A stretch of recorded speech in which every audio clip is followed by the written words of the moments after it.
Hola mis queridos amigos, es miércoles, estamos en nuestro trabajo cultural de cápsulas o en gotas, agradezco como siempre el favor de su atención y estamos haciendo este trabajo ya de despedida, casi de fin de año.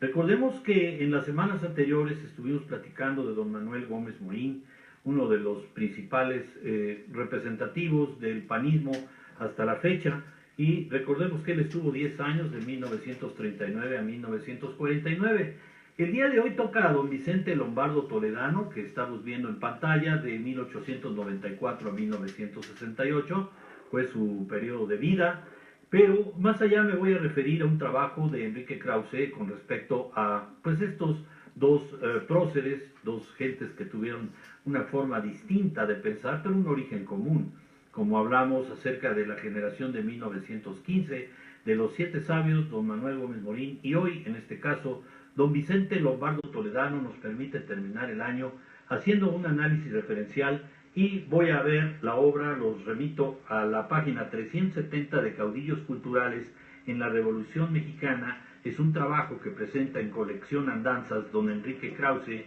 y dice que Gómez Morín intentó y no logró llegar a la Cámara de Diputados como representante de Acción Nacional. Su voz resonó todavía mucho en la década de los 40 en discursos combativos. Se apagó un poco en los 50 para convertirse en eco durante los últimos años hasta su muerte en abril de 1972. El Partido Acción Nacional, era obvio, no había llegado a donde él hubiera querido verlo. El tiempo, el esfuerzo y el dinero empleados en esa empresa política no coincidían con los logros esperados por su fundador Gómez Morín. Había dejado claro un ejemplo. Sería el único intelectual mexicano que intentó y logró integrar un grupo de personas en una labor política duradera, si no opuesta, al menos sí ajena al gobierno. ¿Había sido fiel su vocación de técnico? ¿No hubiese sido más útil a la nación permaneciendo dentro del gobierno de acuerdo con su propia definición de técnica? Como una acción en sí misma, inagotable y limitada, ¿no había otras maneras de influir públicamente en la marcha del país, en su marcha material sobre todo, distintas de la inmediata acción política? Quizás su obra resulta más admirable como técnico que como político, pero de la voz entusiasta, del constructor de ciudades que escribía consejos a todo el mundo desde Nueva York y reorganizaba el sistema fiscal y bancario en 1925, apenas se oían ecos después de la década de los 20. ¿Le había faltado entrega? Vasconcelos la había tenido de sobra, pero a la vez le faltaba mesura, responsabilidad técnica. Juntos de sobra, pero a la vez le faltaba mesura, responsabilidad, ya dijimos.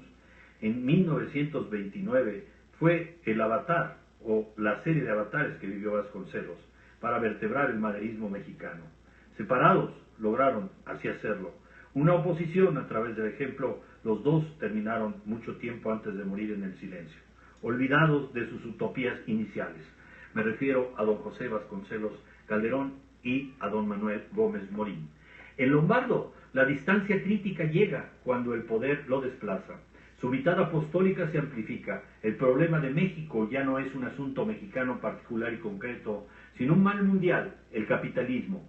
Para Lombardo las cosas y los problemas no son asunto de hombres, sino de fuerzas superiores, poderosas, impersonales, ante las cuales el individuo solo puede pretender una lucha anónima y no que la redención le llegue en vida.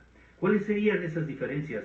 ¿Cómo vamos a analizar la postura de Manuel Gómez Morín y la de Vicente Lombardo Toledano? ¿Cómo ser hijos de la misma cuna con dos ideales totalmente diferentes? Uno que ve en una fórmula ciudadana de acción continua y continuada en una institución que funda, y el otro, por el lado, en no estar de acuerdo con las instituciones que tienen el capital para poder lograr los proyectos nacionales que tanto importaban en la época de los 15.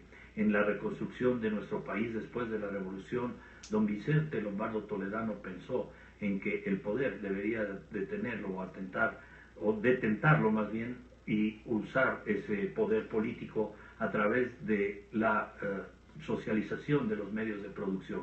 ¿Qué quiere decir esto? A través de los más pobres, a través del proletariado, como así lo había aprendido de Carlos Marx y de Federico Engels. Pero ¿quién era Vicente Lombardo Toledano? Antes de analizar qué pasa con estos dos grandes hombres, ya no caudillos, o si bien caudillos transitorios, culturales, para encumbrarse dentro de los niveles y los estratos filosóficos, humanísticos y políticos de la segunda mitad del siglo XX. ¿Qué pasó con Lombardo? Don Vicente Lombardo Toledano fue gobernador de Puebla en el año de 1923. Froilán Manjares fue su predecesor y sucesor fue Francisco Espinosa Fleury. Fue presidente del Partido Popular Socialista. Este hombre que tiene como misión importante el mirar hacia una realidad distinta, la del proletariado, ya dije, la de los obreros encumbrados en el poder. Fue candidato presidencial del Partido Popular Socialista en 1952. Fue el primer candidato y su sucesor fue Cuauhtémoc Cárdenas Solórzano. Su información personal se las vamos a conocer para que empecemos a analizar y adentrarnos en la cultura y en la costumbre de hablarle el señor Lombardo Toledano. Nació en la ciudad de Teciutlán, Puebla, un 16 de julio de 1894 y su fallecimiento ocurre un 16 de noviembre de 1968. 74 años tenía y en la Ciudad de México lo vio morir. Por supuesto fue de nacionalidad mexicana y decimos que su partido y su ideología era la del Popular Socialista. Su alma mater, su educación fue en la Universidad Nacional Autónoma de México y se distinguió como abogado en diferentes ámbitos.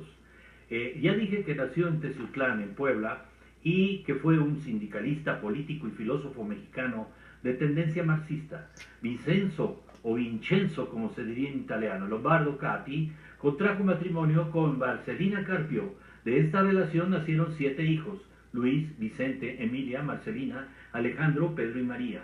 Vicente, el segundo hijo de don Vincenzo, nacido en 1870, era el administrador de los bienes del padre, de los dividendos y de su propio patrimonio que había iniciado en 1895. Había sido tenedor de libros y al comenzar a operar en Teciutlán Copper, propiedad de don Vincenzo, poseía un negocio donde elaboraba utensilios con raíz de zacatón. Para el año de 1901, su capital personal ascendía a 15,191 pesos. En 1890 se casó con una mujer teciuteca de antepasados sefarditas, Isabel Toledano, con quien tendría 11 hijos, de los que 2 murieron a muy temprana edad. La primera hija, Isabel, nacida hacia 1892, murió a los 6 años. Después de Isabel, en julio de 1894, nació Vicente. Le siguieron Luis, María, Margarita, Isabel, la segunda, Humberto, Guillermo, Elena y Aída. Sus estudios, su instrucción inicial básica, la efectuó en el Liceo Teciuteco, misma institución a la que asistieron los hermanos Maximino y Manuel Ávila Camacho. Sus estudios superiores los realizó en la Escuela Nacional Preparatoria. Se licenció como abogado en la Escuela Nacional de Jurisprudencia, donde junto a brillantes jóvenes de la época, como Manuel Gómez Morín, como dijimos en la entrada, y don Alfonso Caso, fue fundador de la Sociedad de Conferencias y Conciertos, grupo conocido como los 7 Sabios de México, pertenecientes a la generación de 1915. Posteriormente obtuvo el grado de doctor en filosofía en la Universidad Nacional Autónoma de México, como también señalé en la entrada del programa. En su actividad política fue miembro de la Sociedad de Conferencias y Conciertos, cuya meta era propagar la cultura entre los estudiantes.